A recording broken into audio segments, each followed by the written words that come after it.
Good day. Today is Saturday, 29th November 2025, and before I proceed with this program, let me again remind you to tick the like button if once you've watched this program or whatever part of this program you want to watch, you've liked what you've heard, and you decide that you want to indicate that fact. Let me now turn to the events of the last 24 hours, and of course the big news over the last 24 hours is that Zelensky's once all-powerful chief of staff, the man many people believed was the true power in Ukraine, Andre Yermach, has been forced to resign. And the events that took place played out over the course of yesterday. Firstly, he gave, or at least there was published, a long article which Yermak gave to Simon Schuster for The Atlantic. In this, he basically gave the usual uncompromising position that the Zelensky government, backed by its European allies, has taken about the conflict in Ukraine and about the various proposals for negotiations leading to a peace settlement with Russia. Anyway, there was speculation that the United States, the government of the United States, President Trump, Vice President J.D. Vance, other officials in Washington were angry with the uncompromising tone of this interview, and presumably that they gave some kind of instruction to investigators from Nabu and Sappo, the two Western-funded anti-corruption agencies in Kiev, and that the investigators from these two agencies then responded by raiding Yermak's house, searching for, well, it's still not clear to me what, taking away with them, again, I'm not sure what, but within a few hours later, the word was out that Zelensky had accepted his resignation. Yermak has made a defiant statement since he says that he is a decent person, that all of the allegations that have been made against him are untrue, and that he now intends to serve Ukraine by joining the military and going to fight at the front line. Whether he does so, of course, we will have to wait and see. Anyway, that is what Yermak has said. Now, inevitably, there's going to be very much speculation as to what has brought this about. And, of course, this is clearly an outgrowth of the larger corruption scandal that has been underway in Ukraine for a number of weeks now, which started when Zelensky's friend, Timur Mindich, who seems to have played a central role in the corruption scandal, though perhaps not a pivotal role. Anyway, he fled. He's widely believed to be in Israel, and all sorts of tape recordings have been circulating, which appear to show top Ukrainian officials and other people cynically talking about the best ways to steal money, some of the money that is being provided, presumably by the West, and to enrich themselves. Things, of course, which, if you had been following us on the Duran, Alex Christoforou and me, you would long have known were already happening. And, of course, we are far from being the only people who have been discussing this. You will find much commentary and discussion of it in alternative or independent media. But, of course, for some people in the West, no doubt this has come as a surprise. And for some people in the Ukraine, in Kiev itself, it has come as a shock. Not because they were surprised that this sort of thing was taking place. I doubt that there is anybody in Ukraine who doesn't know that something of this kind has been taking place. Rather, that Nabu and Sappo, after years of, quiescence, because that's just about the correct way to describe them. Events in Ukraine, the Substack page with that name, has discussed Nabu's complete inability to secure a single conviction over the course of its entire existence up to now. Anyway, the real shock, I suspect, for many people in Ukraine is that Nabu and Sappo were finally doing their jobs and were generally investigating corruption and taking action against the people who were engaged in that corruption, even though I suspect, this being Ukraine, everybody is utterly cynical about the reasons behind it. I, of course, entirely share that cynicism. I don't believe that there is any part of the Ukrainian political system in Kiev which is free of corruption. There are perhaps a few individuals who are, perhaps Mariana Bezuglaya, for example, whom I've talked about many times. She does not impress me as a corrupt person, but then, of course, I don't know very much about her, and I might be wrong even about her. But that doesn't change the fact that the entire system, from top to bottom, is corrupt and has been so. And of course, the corruption existed on a massive scale before the Maidan coup, or revolution if you prefer, in February 2014. The former president, Viktor Yanukovych, was definitely corrupt. And so was his son, and so were other officials who served in his government. And there was corruption extending all the way back to the moment that Ukraine became independent of the Soviet Union. And I've heard stories, by the way, that Ukraine was corrupt, or at least some people in Ukraine were corrupt. A lot of people in Ukraine were corrupt, even before Ukraine became independent of the Soviet Union. But my strong sense has been, and I have reasons to believe this, which I'm not going to go into in this program, but my own strong belief is that the corruption got much worse after 2014, that the collapse of the previous government, the Yanukovych government, essentially led to a collapse of Ukraine's institutions, including its law enforcement institutions, and of course also led to a major inflow of Western money. The result was an increase in corruption. And of course things have got stratospherically worse since the war began in February 2022, when the Western money flows multiplied in scale and the proceeds of corruption inevitably were going to make people very, very much richer than they had previously been. So anyway, there we go. That's no doubt the story. As I said, I don't believe that this is just about corruption. I accept that there is obviously a power play involved here. I am not as sure as many people are that the United States is behind this. There's a few things to say here. Firstly, it is no secret that the United States has been tired of Yermak for some time. I think it was in Politico that an article appeared a few months ago which said that the United States has had it with Yermak and that they would like to see him go.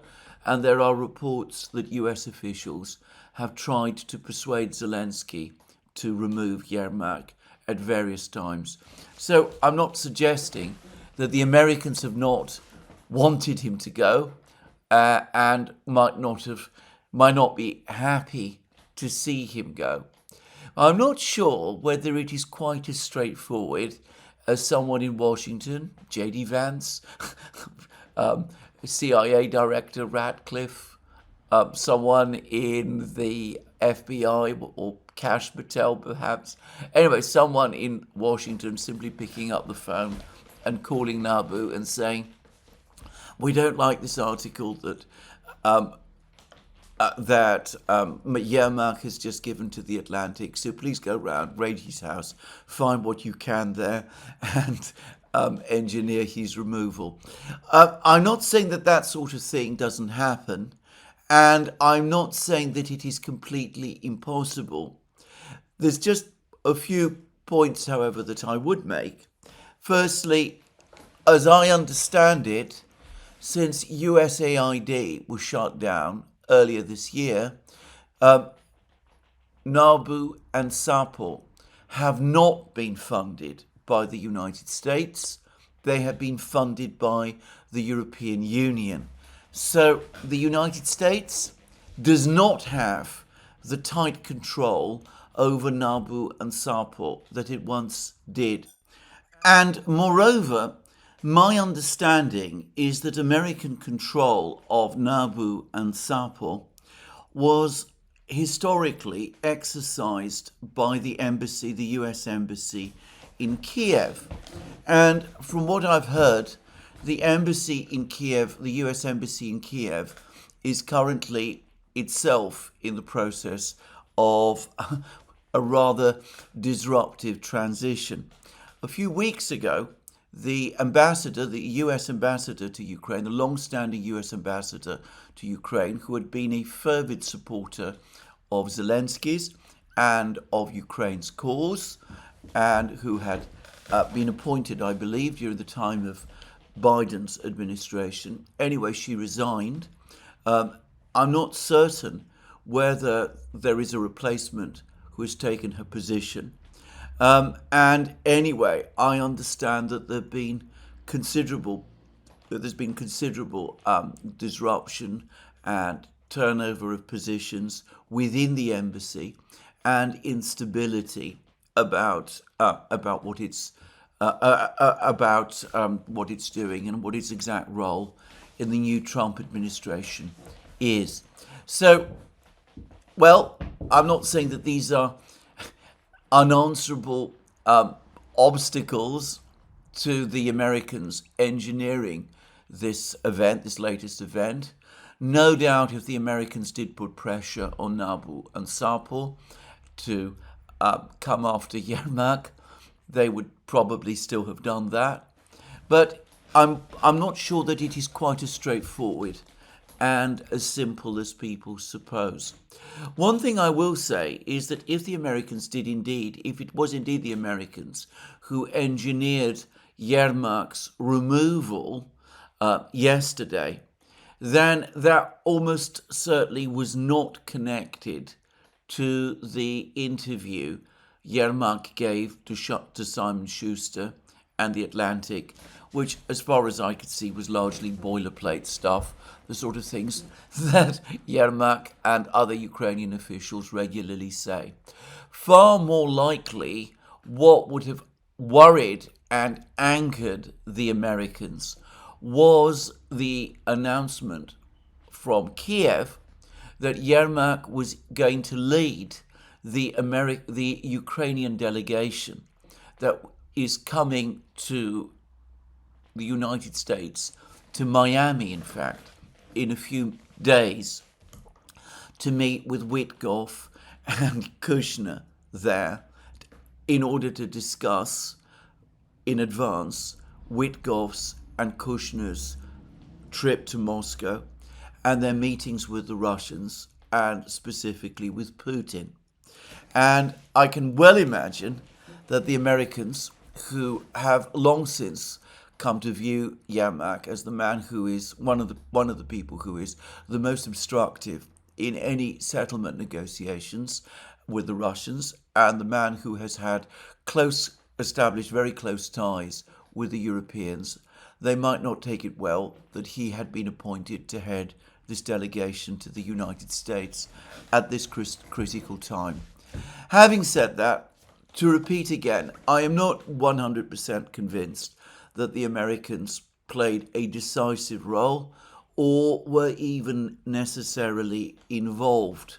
As to the other major party, the European Union, it's extremely unlikely that they were involved also, despite the fact that they are the people who now write the checks for Nabu and Sappo, because they made it absolutely clear what they think of this entire investigation, this entire corruption investigation. They don't like it. The European Union ambassadors, as I know for an absolute fact, told the Ukrainians some days ago that they wanted the corruption investigations to be put on hold. At this particular time, with the Trump administration pushing for a negotiated outcome of the conflict in Ukraine, which goes beyond what the European Union wants to see, and with the United States making proposals about the frozen Russian assets, which cut completely across the European Commission's and the German government's wish to use those assets as collateral for a 140 billion euro loan to be provided to Ukraine. The Europeans do not want or did not want any disruption or instability in Kiev or anything to happen in Ukraine which might undermine the stability and authority of the Zelensky government, to which they have extremely unwisely and recklessly fully committed themselves to. So the Europeans have already said that they did not want this investigation to be pressed forward at this time. And in fact, shortly after news came out of Yermak's resignation, forced resignation, a senior Polish official, I believe it was Foreign Minister Sikorski, actually said that this is not good news. It was not good news for Ukraine, and by extension, it's not good news for the European Union either. I would, by the way, add at this point that there are other people in Ukraine itself, in Kiev, who have also been following the message from Brussels to put these investigations on hold. And, well, they've been going out saying and publishing articles in the Ukrainian media, putting messages on X, saying that, again, this is not the time to pursue investigations, anti-corruption investigations. What is much more important is the war and success in the war, supposedly. And for that reason, the investigations should be put on hold so that Zelensky and Yermak and these nice people can continue their job. They don't say that the job is stealing money from Ukrainians, but anyway, one understands what they mean. So the Europeans don't want this investigation to proceed. The Americans probably would like to see Yermak go, but I'm not absolutely sure that they were actually behind it.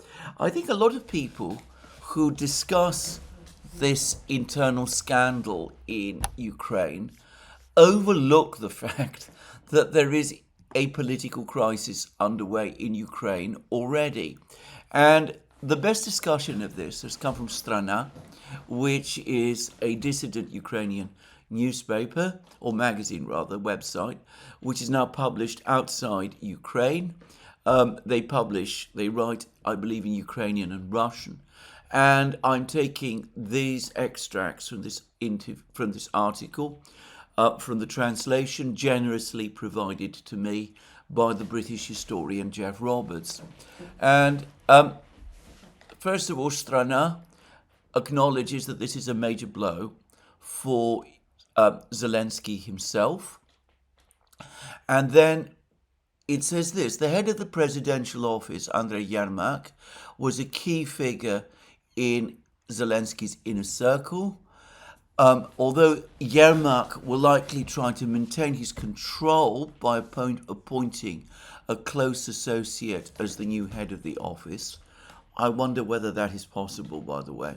His resignation ultimately sets in motion Zelensky's loss of control over the vertical of power. In other words, the political structures.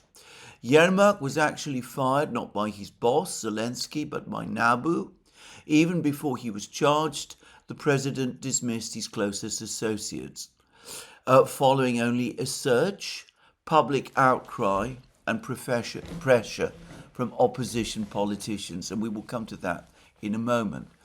And Strana continues, this sends a powerful signal to the entire state apparatus that Zelensky is no longer the source of power in the country and cannot guarantee anything, even to his closest associates. Few believe that Yermak could, and like Mindich and other figures in high right-ranking corruption cases, could have carried out their schemes without the knowledge, consent, or even direct participation of the president. I am one of those people who does not believe that Zelensky has clean hands and was not aware of what was going on. I think that is unbelievably naive, and I don't for one moment think it. And Strana continues, a blow to Zelensky is therefore automatically, a blow to Yermak is therefore automatically a blow to Zelensky, a signal that he too could be accused of corruption at any moment, especially if lesser figures speak out, and after today's events, that likelihood has increased. In other words, if people who are involved in these corruption schemes, in order to try to protect themselves, come out and start providing evidence against Zelensky, then his position becomes extraordinarily insecure. And given that Zelensky was unable to protect Yermak, that may mean that some of these people who were involved in this corruption, in order to protect themselves, might be more likely to do this. And then Strana discusses what might happen to Zelensky. It says that these immediately after the outbreak of the scandal, Zelensky began to lose his levers of political control within the government. Even the Prime Minister, Sviridenko, who, by the way, is a protege of Yermak's, has begun to rely increasingly on the opinions of the Servant of the People faction. That's the government party, rather than the office of the prosecutor general, and of course, and of the president, which is of course means ultimately Yermak.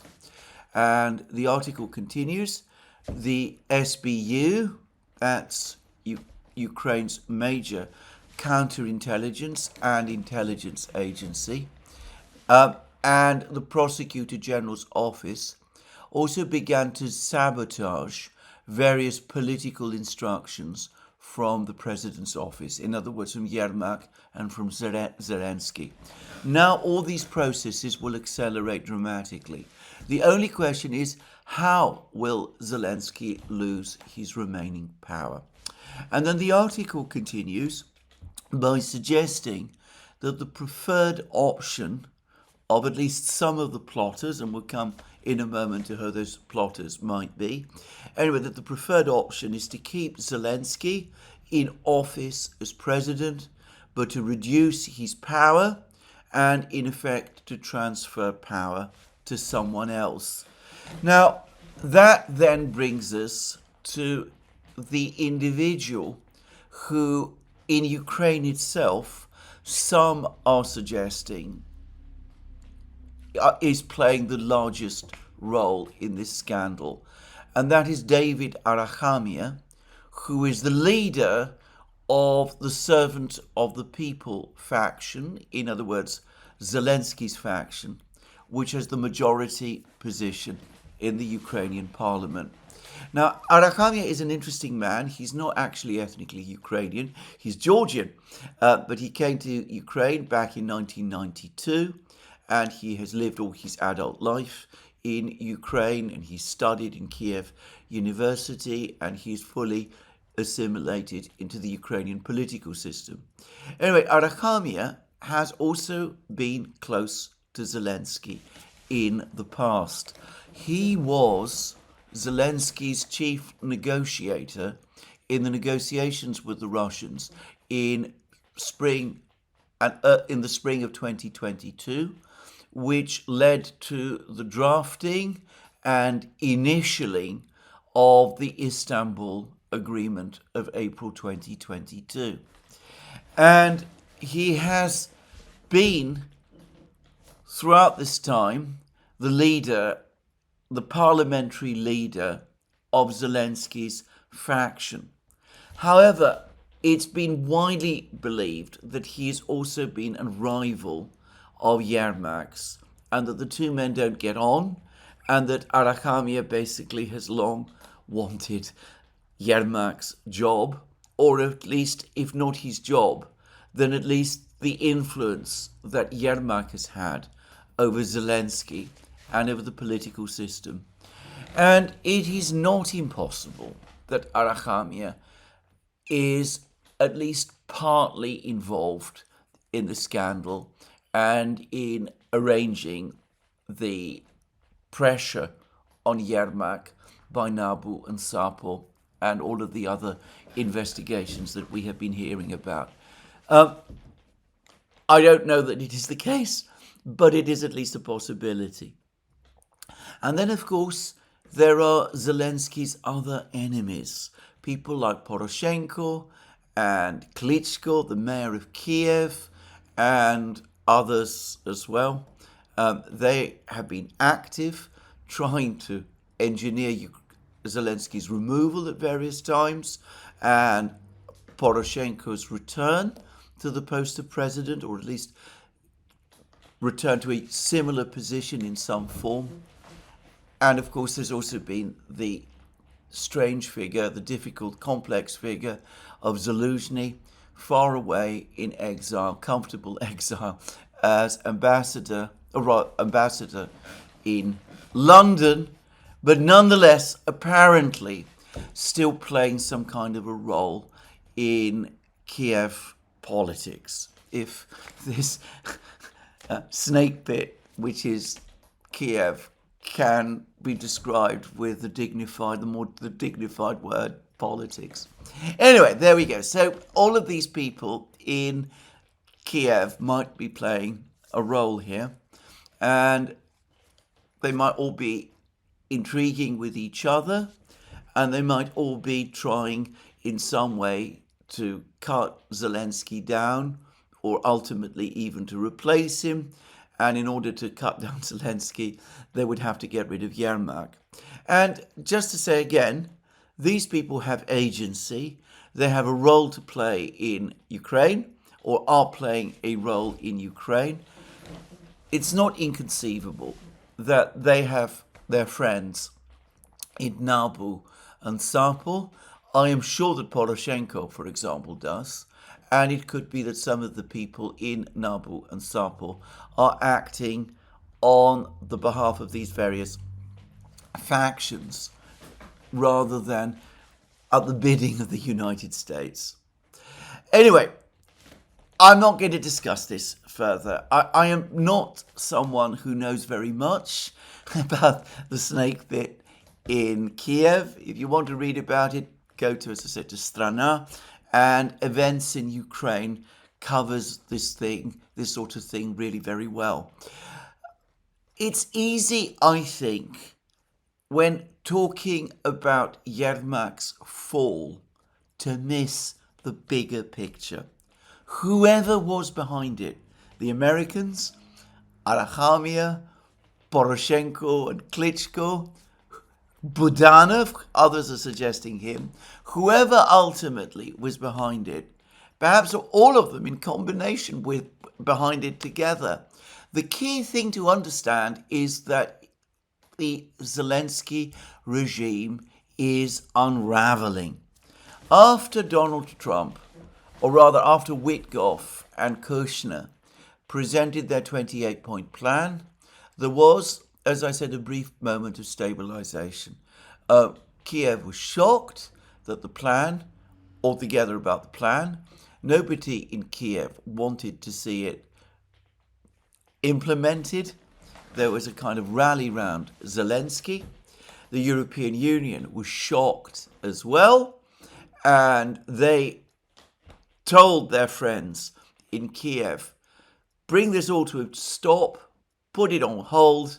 We don't want trouble at the moment when the Russians are advancing and the Americans are making proposals that we don't like.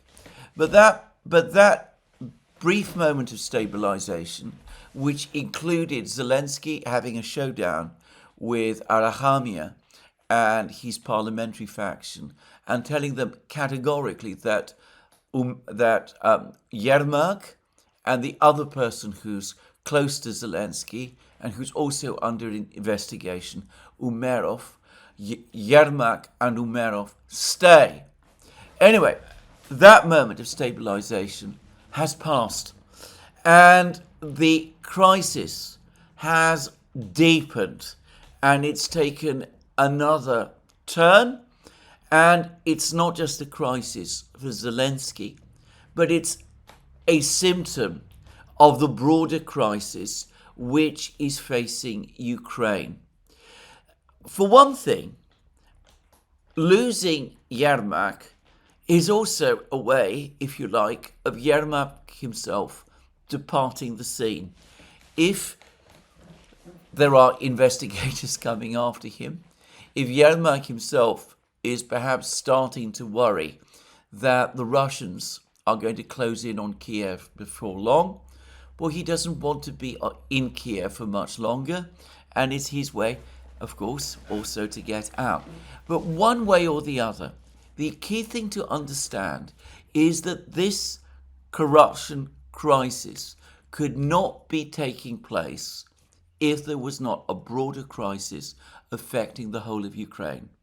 If it didn't seem as if the front lines in Ukraine are weeks or months at most from full collapse, if there wasn't clear signs that the United States has come to the conclusion, or at least some important people in the United States have come to the important conclusion that the war is lost, and if in Europe the political and financial pressures were now escalating to the point where it seems as if in a few weeks or months' time the money flow to Ukraine might cease.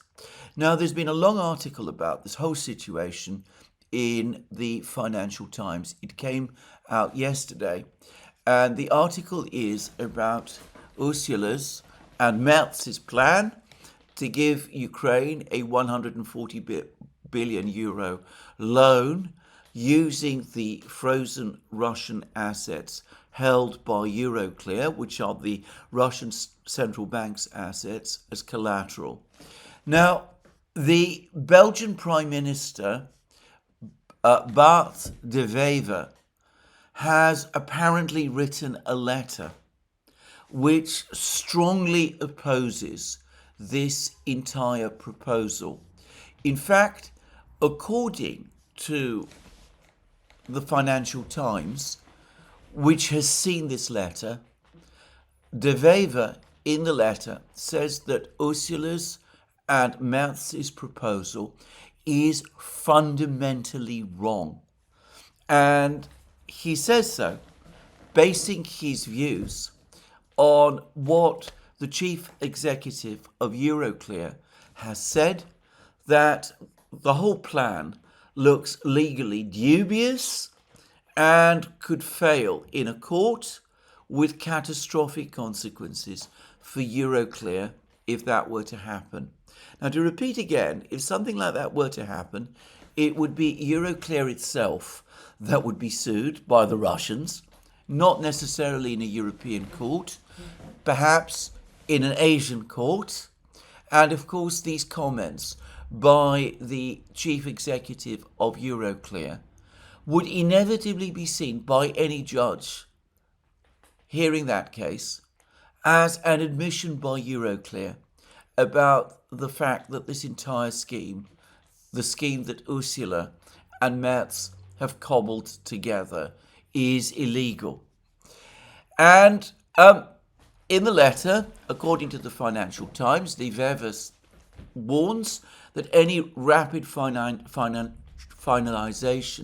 of the plan to fund Ukraine could wreck the chances of a potential peace deal, which is, of course, hardly a real objection because Ursula and Merz want to wreck a peace deal. But then he gets, apparently, to the heart of the matter. And this is what the Financial Times says. In his letter, De Wever says, hastily moving forward on the proposed reparations loan scheme would have as collateral damage that we as the EU are effectively preventing reaching an eventual peace deal. In other words, that doing this would anger Donald Trump. That's the subtext beneath that sentence. Trump would blame the Europeans for wrecking his peace initiative with Moscow.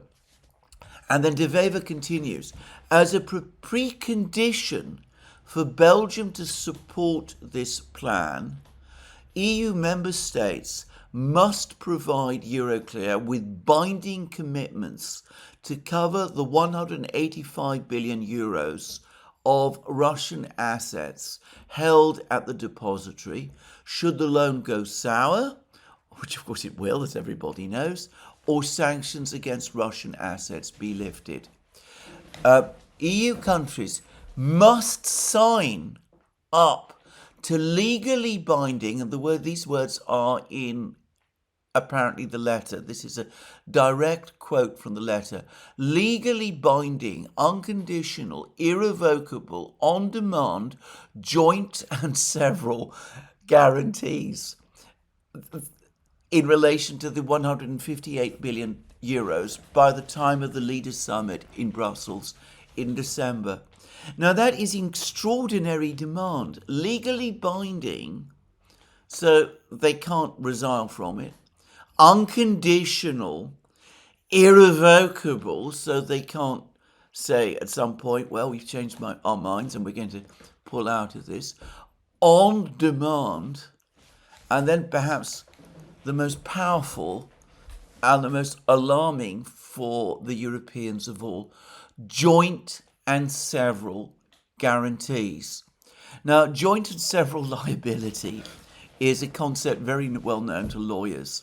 It means that when a group of people or companies or businesses take on joint liability for some kind of scheme, guarantee a scheme together, each one of them separately commits themselves to paying the full amount of the guarantee if called upon.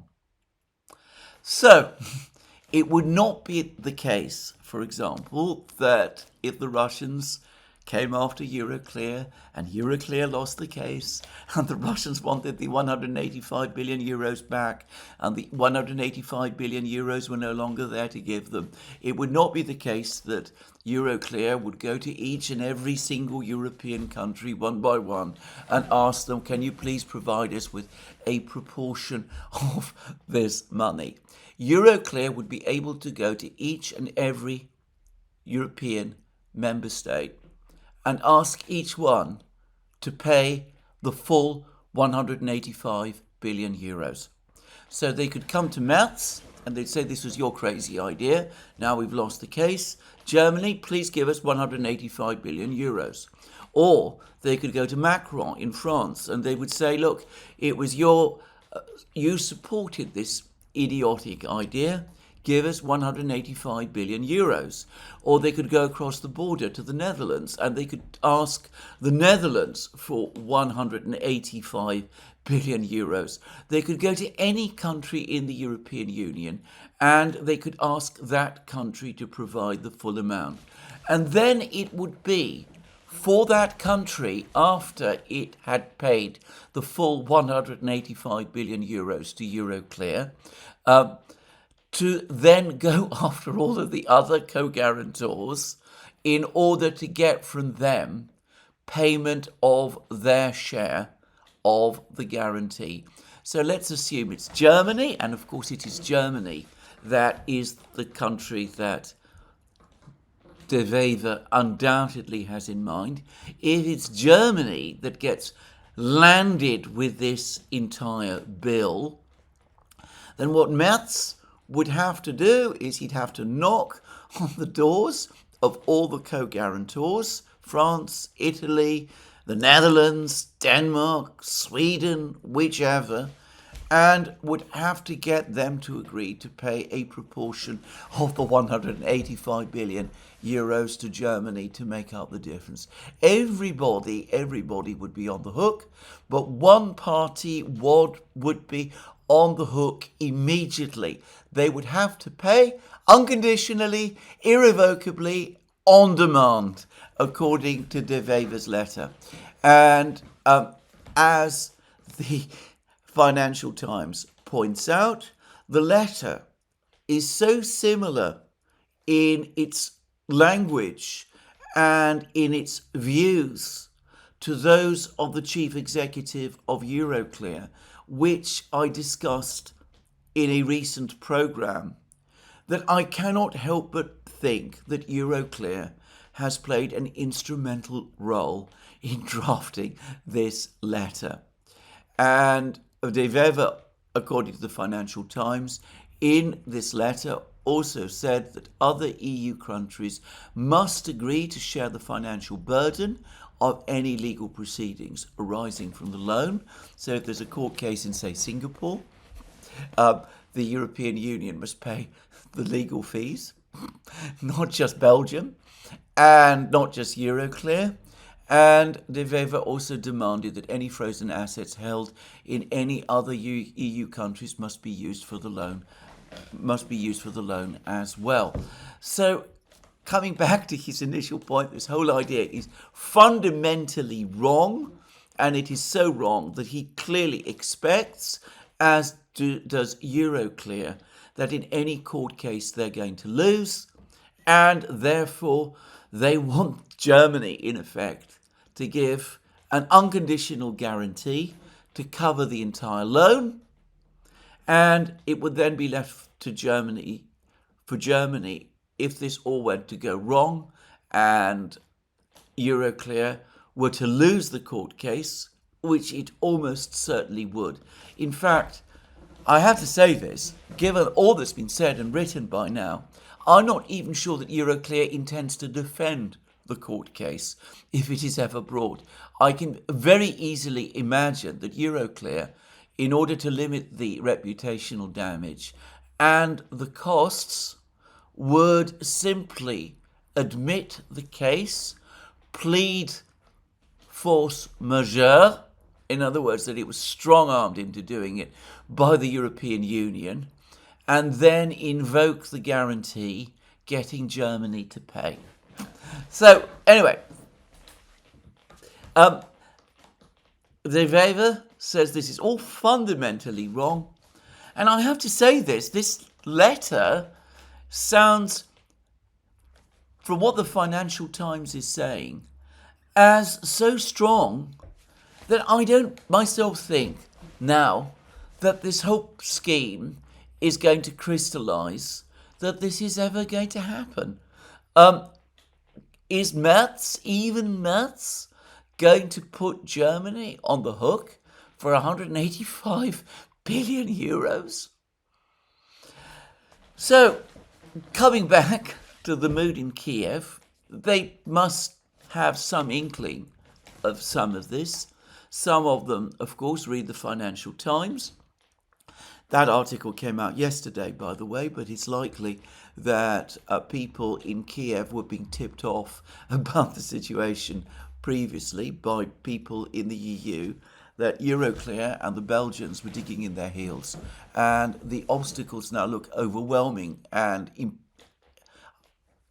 impossible to get round, so that this 140 billion euro loan therefore isn't coming. So there must be at least worries in Kiev, panic in Kiev, that the Russians are coming and the money from Europe is drying up, And the Americans increasingly are saying, Driscoll said it when he was in Kiev to the Ukrainians, look, you've lost the war and we are not going to be able to come to your rescue. And I can absolutely see how this would be a galvanizing moment in Ukraine, in Kiev, that the political class there would say to themselves, it's all about to fall apart. Let's do desperately whatever we can. Perhaps if we bring Zelensky down to earth, he might be able to cobble something together with Trump and the Europeans, or maybe if we get Poroshenko in. He's got good relations with many of the European leaders. They were not happy when he lost the election and got replaced with Zelensky. Maybe they will be happier to give him money than they are to Zelensky at the moment. And if none of those things happen, well, let's at least get all of these people out of the way so that we can fill up our own suitcases as quickly as possible. Because who knows, maybe in February, maybe in March, maybe in May or June, we are going to have to bolt. And the moment has come, therefore, given that the writing is on the wall, to fill up the suitcases before that moment comes. So I can completely see how, with the walls closing in, the Ukrainians might be, some people in Kiev might be saying to themselves, this is the moment when we have to strike. We have to begin to take the action against Zelensky, and that this may be what has provoked or precipitated the events of the last few days. But to repeat again, this is a symptom of collapse. None of this would be happening if we were not looking at a catastrophic situation. If the Russians weren't advancing, if the money from Europe was not drying up, if the Americans were not having publicly expressed doubts. And of course, if we're talking about the last two, the major reason why the money from Europe is not coming, the major reason why the Americans are having doubts, is because of the first, because the Russians are coming, because the Russians are advancing. In any kind of crisis, in any crisis of this kind, you will see that there is this enormous, frenetic last spasm of, if you want to call it political activity, well, do so, in the capital, even as events move faster towards the inevitable fall. It is true, in place after place I can think of, why even in Berlin in 1945, in fact, little known, a group of men who were involved in the German leader's bodyguard before the crash managed to go round to the Reichsbank, the German central bank, and walked off with much of the gold that was stored there. It's the sort of thing, as I said, that tends to happen in capitals like Kiev in the days and weeks and months before the collapse, the final moment of collapse comes. And this is the true message, in my opinion, behind the fall of Yermak. We're seeing that the fears, the doubts in Kiev are growing, the panic is increasing, and what looked just a few months ago as an impregnable government, Zelensky's government looked impregnable when there was some talk a few months ago after the events in February, the quarrel in the Oval Office between Trump and Vance and Zelensky, when there was some talk of Zelensky being pushed out. Not only did Zelensky manage to hold on, but in fact, there was no one at that time, despite inquiries, public inquiries made by some people from the United States looking for alternatives. No one came forward at that time to challenge Zelensky because his position and Ukraine's position looked stable, whereas as we see now, it is different. The situation is different. Everybody can see that the collapse is coming, and that is what is causing the instability in Kiev now. Now, having said all of this, where does actually this take us? It could be, and Strana acknowledges the possibility that the situation could escalate to the point where Zelensky actually falls. And it says that whilst in theory a weakened Zelensky might be more susceptible to US pressure regarding the peace agreement, by the way, it's equally possible that he's going to take an even harder line, and we'll discuss that in a moment. But anyway, Strana acknowledges that it cannot be ruled out that the system of power will completely collapse and become unmanageable, leaving no one to negotiate peace terms with. This could have catastrophic consequences for the military situation, and therefore the Ukrainian elite and the West will try to prevent it. And that is true. But it's not impossible. And Strana floats this possibility in connection with a potential Zelensky resignation if the investigations start to close on him. And as I've discussed in many programs, Zelensky is the one figure within the Ukrainian system who has at least notional legitimacy in the eyes of the West and in the eyes of the political class. I appreciate that Putin regularly says that the Speaker of the Parliament, who by the way would become acting president as I understand it, if Zelensky did step down, that he would have greater legitimacy than Zelensky does. But I don't think anybody in Kiev takes this person especially seriously. And for the record, nothing this person has ever said has suggested to me that he is any more willing to compromise with the Russians than Zelensky himself has been, just saying. But anyway, I cannot imagine that in an atmosphere of this kind of crisis, this person, if he were to become acting president, would be able to exercise authority for very long.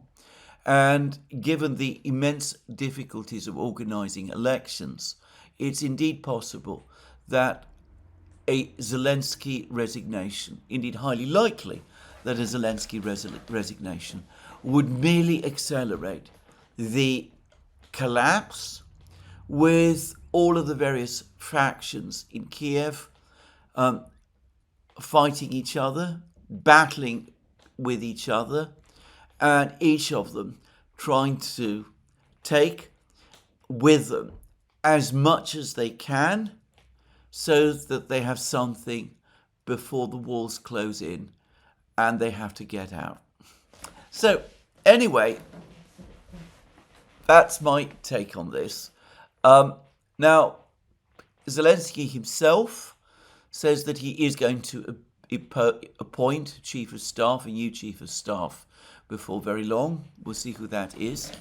But he has probably made the situation in Ukraine even more fractious and unstable by announcing that Rustem Umerov, who is also under investigation by Nabu, is going to take Yermak's place as Ukraine's chief negotiator in the coming meeting with Witkoff and Kushner in Miami. And he's announced who will lead the Ukrainian delegation to these talks, and it is actually quite a strong delegation. I noticed that Budanov is a member. There was some speculation at one point that Budanov would actually lead this delegation, but he has not done so. Anyway, we are told that the delegation will consist of advisor to the head of the presidential office, Alexander Bevs. He clearly is one of Yermak's team. He's still there. Defense Intelligence Chief Kirill Budanov, Chief of the General Staff Andrei Gnatov, Foreign Intelligence Service Chief Oleg Ivashchenko, Deputy Foreign Minister Sergei Kislitskaya, and the National Security and Defense Council Deputy Secretary Yevgen Ostriansky, Deputy Chairman of the Security Service of Ukraine Alexander Poklad. So it's heavy with intelligence and security officers and military people. And this delegation, which will be headed by Umerov, is now heading to Miami to meet Kushner and Witkoff and to discuss the plan or points of discussion that Kushner and Witkoff are going to take with them to Moscow for their make or break meeting with Putin. Now, Putin has made time to meet them. We had an announcement yesterday of the date of Putin's trip to India, and it will happen not on the 3rd of December, but on the 4th of December. So that does give slightly more time.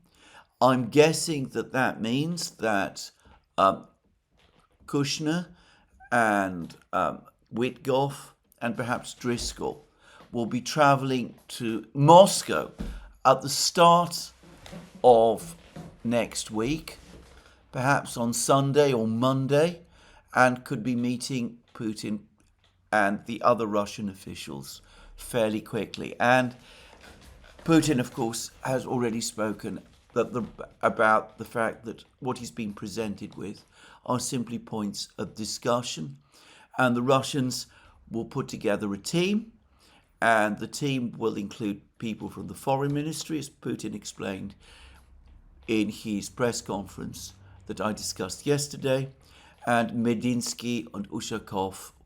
And by the way, thanks to the person who informed me about the correct way to pronounce Ushakov's name. Medinsky, who heads the negotiating team that has been negotiating with the Ukrainians, and Ushakov will both be part of the Russian negotiating team also. Now, Bloomberg has a rather interesting take on this whole process. It says that the Americans have decided basically to cut Europe completely out of the negotiations. That there was this meeting in Geneva, that there were some talks there, but that the Americans have decided to stick with most of their original ideas, retreat by Ukraine from Donbass, surrender of Donbass, Ukraine outside NATO, all of those things. And they understand that if they were to walk back on that part of the American proposals or points of discussion, the whole negotiation in Moscow would collapse almost immediately. Of course, what Bloomberg won't say, and what no part of the Western media wants to acknowledge, is that the Americans ultimately cannot pull back from these points because they committed themselves to them in their talks with the Russians that took place in August when Witkoff visited Moscow, and most specifically when Putin met Trump in Anchorage. That was the point when the United States accepted that the Ukrainians would have to retreat from Donbass and that Ukraine would have to stay permanently outside NATO. And no doubt much else was discussed also. the Russians have made it clear that they do expect some formal recognition of the 4 regions, as well as Crimea, as part of Russia. But given the agreement with Russia that has already been made, it's impossible for the Americans to pull back from that, because if they do, then the Russians will come back and say, well, this bears no relation to what we previously agreed. We're not interested. Go away.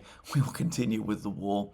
And the outcome of that, you know perfectly well, as do we.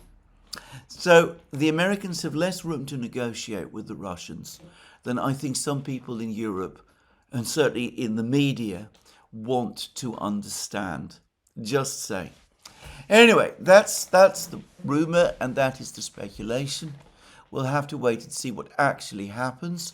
The Europeans are seething and furious about this. They are immensely angry that they have been sidelined. Anatol Lieven, by the way, as I've never forgotten, in an article he wrote in Responsible Statecraft months and months ago, said that in order for this negotiation process to proceed to any kind of satisfactory conclusion, the Americans need to cut the Europeans completely out, because the Europeans are in far too hysterical and intransigent a mood to allow negotiations to proceed.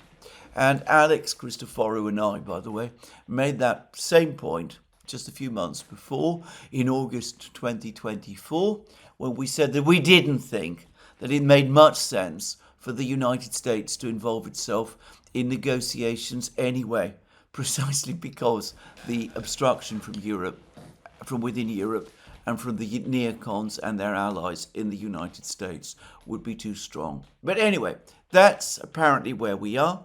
The Europeans are very upset and very angry about this. Kaja Kallas has recently taken to saying that over the course of the last century, the Russians have attacked 19 countries without provocation, sometimes more than once. I am completely unable to understand what she's talking about. Larry Johnson has written a good article about all of this on Sonar 21. From what I understood Kaja Kallas to say, nobody has attacked Russia during this period, which, given what happened during the Second World War, would be remarkable, would be really not remarkable, would be absolutely staggering if she did actually say that. Anyway, I noticed that Kaja Kallas's words were repeated with approval by Patrick Winter, who is the chief foreign news editor in The Guardian.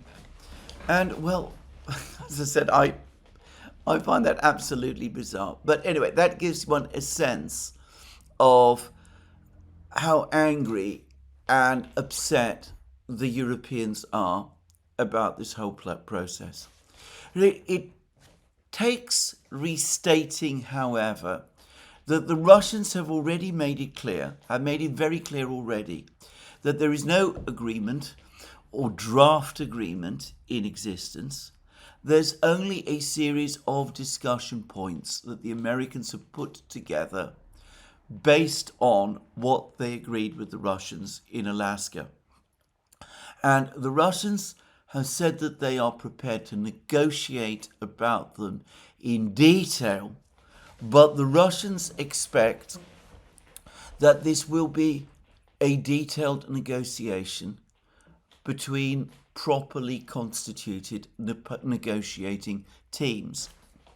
As I discussed in my program yesterday, Putin, over the course of his press conference in Bishkek, said that he knows of no other way to conduct successfully negotiations of this kind. And that's what the Russians are going to insist on. And what that probably means is that when Witkoff and Kushner and Driscoll and perhaps Rubio should be there, turn up in Moscow at the start of next week, the Russians will say to them, right, fine, we're prepared to work with this. This is a useful selection of good discussion points. This is the moment, therefore, why we need to get negotiations, proper negotiations between us and you, between Russia and the United States, up and running. We're going to appoint our negotiating team. Lavrov or Ryabkov or someone like that from the foreign ministry is going to lead it. We suggest Istanbul as the obvious location. We already have negotiations ongoing with the Ukrainians there. Medinsky and Ushakov will be part of our negotiating team. All that remains, therefore, is for you to appoint yours. That, I suspect, is what's going to come out of the trip to Moscow.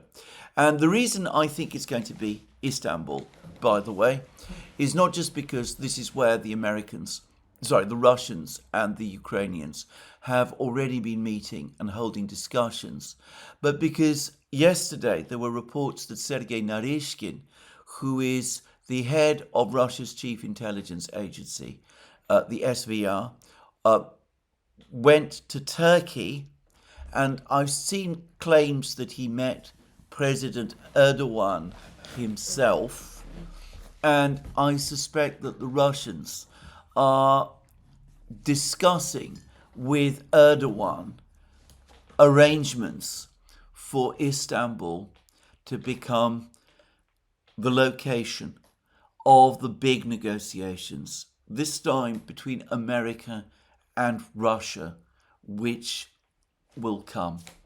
Once upon a time, negotiations of this sort would have taken place in a European capital, in Helsinki, or in Geneva. There is still an outside chance that they might happen in Budapest, but given the way in which the Europeans have been behaving, I can't help but think that they're more likely to happen in Turkey. This despite the fact that Orban had a meeting with Putin yesterday in the Kremlin. It's a lengthy meeting. They discussed many economic issues, and of course they discussed peace in Ukraine. And I understand that Orban pushed hard for Budapest to be the location where the talks take place. Well, we shall see. Anyway, that's the situation with the diplomacy. Now, again, this leaves less time to deal with the military situation. And this is unfortunate. There's been what might be an act of major escalation. So 2 tankers that were crossing the Black Sea, heading for the Russian port of Novorossiysk. I understand both of them, flying flags of African countries, suffered significant damage in the Black Sea, and I get the sense that one of them at least has sunk. It's important to say that though they are tankers, they were not carrying oil. They were apparently intending to tank up in Novorossiysk for whichever location, destination they were eventually going to go to. The Turkish authorities have suggested that this was the result of external action, and the Western media is claiming that these ships, these 2 tankers, struck mines. Now, that is not impossible. There are mines in the Black Sea, apparently mostly laid by Ukraine at the start of the war. A lot of the mines are supposed to have been cleared, but it's not impossible that some of them are still floating around and might have struck ships and might have done damage.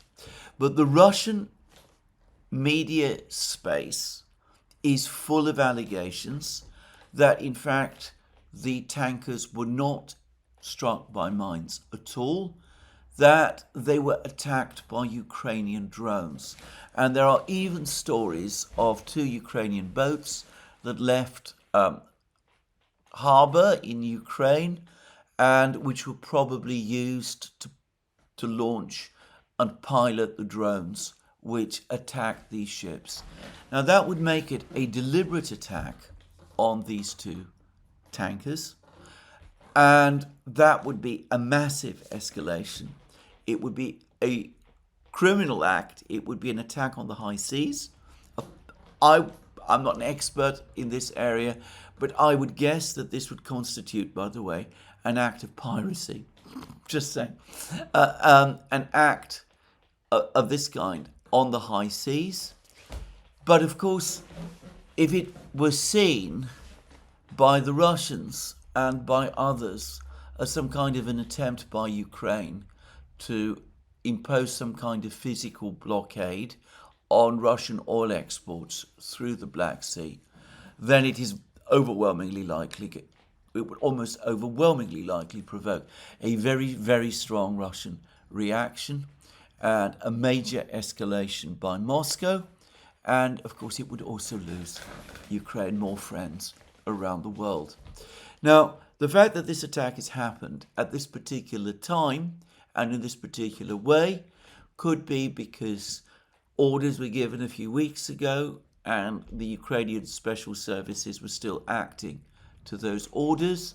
But of course, there must be the suspicion that it was done in order to provoke the Russians into doing something that would put in jeopardy the entire movement towards negotiating peace.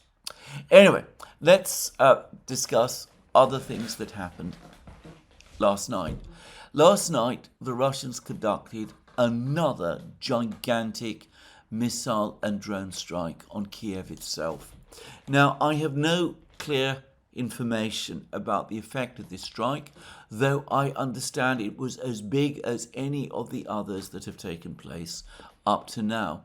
I've seen some video footage of drones and missiles striking targets across Kiev. The Russian Defense Ministry has given its own account of this attack, which tells us only a certain amount. It says, in response to terrorist attacks launched by Ukraine against civilian facilities on the territory of Russia, well, they always say that, the armed forces of Russia carried out a massive strike with high-precision weapons tonight, as well as with drones against enterprises of the Ukrainian defense industry and energy infrastructure that supports its operation. The goals of the strike were achieved. All the assigned targets were engaged. Well, that's what the Defense Ministry tells us, but it doesn't tell us very much. I will obviously return to this topic tomorrow, the topic of this strike tomorrow. For the record, though, I didn't see any sign in the footage of this strike that I have seen of Ukrainian air defense coming into operation. Anyway, on the front lines, the situation continues as before. In other words, the Russians continue to advance.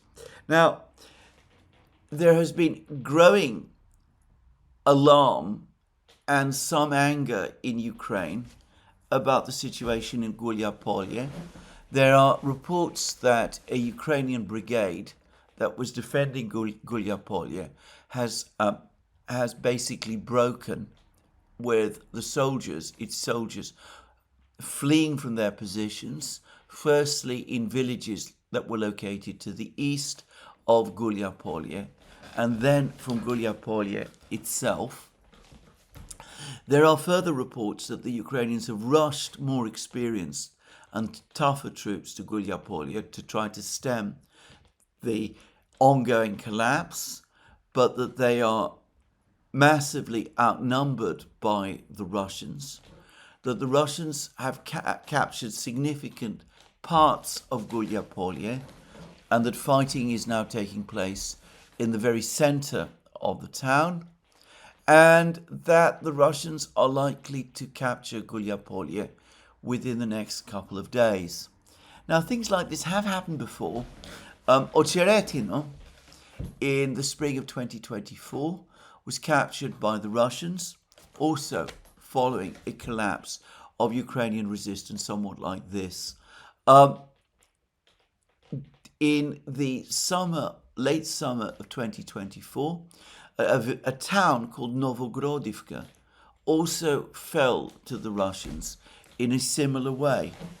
Back in, I think it was May 2022, the Russians captured the town of Liman near Slavyansk, where fighting is now again taking place, again against basically no Ukrainian opposition. Ukrainian troops were supposed to have fled Liman at that time. But of course, those were isolated events at a time when the situation on the front lines was less critical in some ways than it is now. And if there has indeed been a collapse in Guliapolye, well, it will have enormous consequences, but it could also be a sign of things to come. Anyway, we will see. Further west, there were reports last night that the Russians have now captured the whole of the town of Novogrodivka, which lies immediately to the south of the great city of Zaporozhye. Anyway, elsewhere, the fighting continues too. The Russians I've noticed that the Russian Defense Ministry has now started to publish interviews of Russian soldiers fighting in the Pokrovsk Cauldron area. When they started to do that with the fighting in Kupiansk, it was a clear sign that the battle was coming to an end, and I suspect the same is true with the Pokrovsk Cauldron. So maybe it will collapse now over the course of the coming week.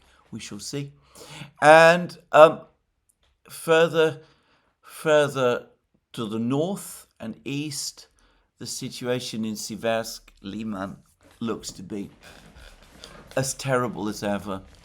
And there is now more and more discussion and talk about an encirclement of Liman and also of Siversk too. Anyway, I will discuss the military situation in more detail tomorrow, when I will hopefully also have a lot more information about the missile strike. But to repeat again, the Russians not only are advancing, but it is the fact of their advance. It is the crumbling condition of Ukraine's army, which is precipitating this latest diplomatic effort by the United States to save what can be saved in Ukraine.